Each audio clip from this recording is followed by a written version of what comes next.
Gamers, welcome to Hoser House Rules 3. This is Hoser. Welcome. And today we're going to be talking about basing options for Napoleonics or DBA, DBN, and taking a quick look at the campaign that we're running, how that's set up, and how we're going to be using figures for that. So what you have here is a battalion or brigade based for Napoleon's battles. 3/4 inch across by 1 inch deep. The Napoleon's battles brigades units could be as large as 32 units. 32 figures. So somewhere between 6 and 8 stands. Or if you're playing DBN, you could use this. This equals this. That's a brigade in DBN. That's a brigade in Napoleon's battles. Let's look at the cavalry. This would be a brigade in Napoleon's battles. Could be 12, could be 16 cavalry. A couple of problems with Napoleon's battles basing is they insist that the cavalry be too deep, which is unnecessary and cumbersome. Fortunately, most of the manufacturers, if you're going to buy stuff from eBay or other places, do not base them too deep. They base them 1 deep, and so you can have more flexibility as to how you want to set up your units. But again, you could use this for Napoleon's battles or Napoleon battle type rules, or you could use this.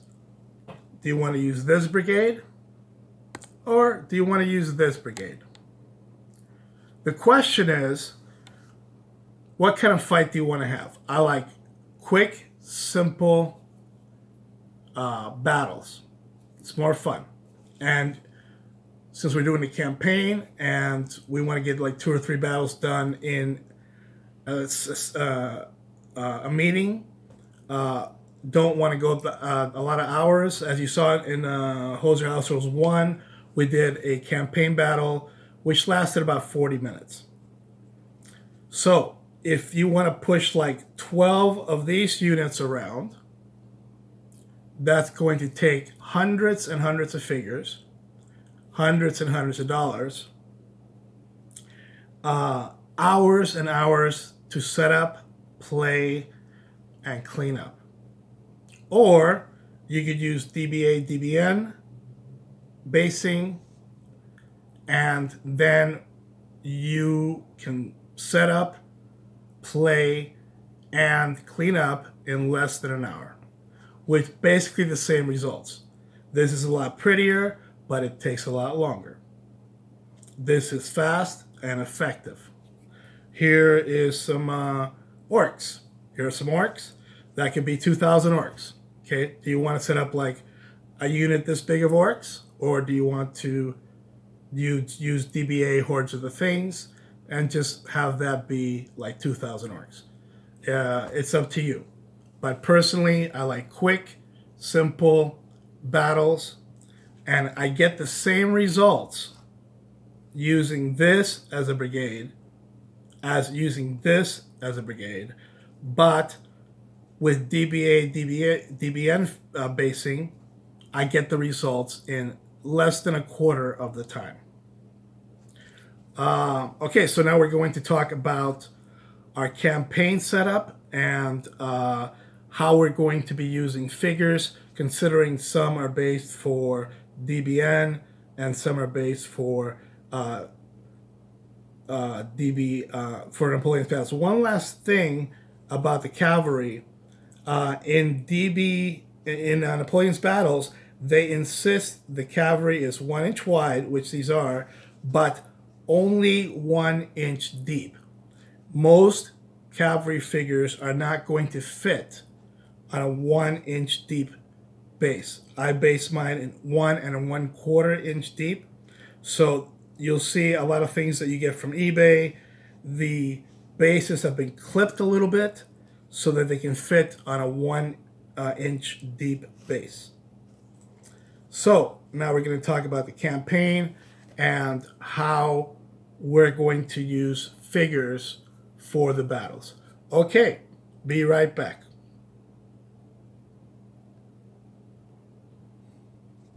Welcome back to Hose or House Rules episode 3. I'm going to show you our campaign setting. Basically, it's just a piece of paper divided into 12 squares. Now, the French started up here. The English started down here. And each other square was a minor independent nation. Austrians, Prussians, Ottoman Turks, all kinds of stuff. After about 2.5 years of play, most of the minor nations have eliminated themselves or have been eliminated by the English or the French, and we're down to 2 minor nations. Austria with 2 provinces here, and Russia with 3 provinces here. The French control these 3 provinces. This is their capital. And the English control these 4 provinces. This is their capital. So we have a very simple production system. You get 1 building point per province you own, except for the French and English capital get 2 production points per quarter. The campaign is divided into 4 quarters. There is action in spring, summer, and fall, and we take winter off. We do production, but no movement. So basically, we kind of randomly determine who's attacking what.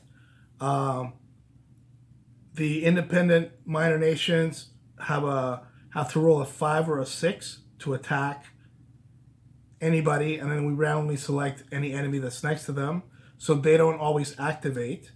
The French and the English, of course, I'm running the French, and Tim's running the English, and they can attack every turn since they are player controlled and major nations. So in summer of 1803, we started 1801 just because it's a 1, so 2, we're in the 3rd year now. We're on summer 1803. The British are attacking this Austrian province, and the army's moving up to fight there. The French are attacking this Russian province, and that army, the Russian army, is moving up to fight there.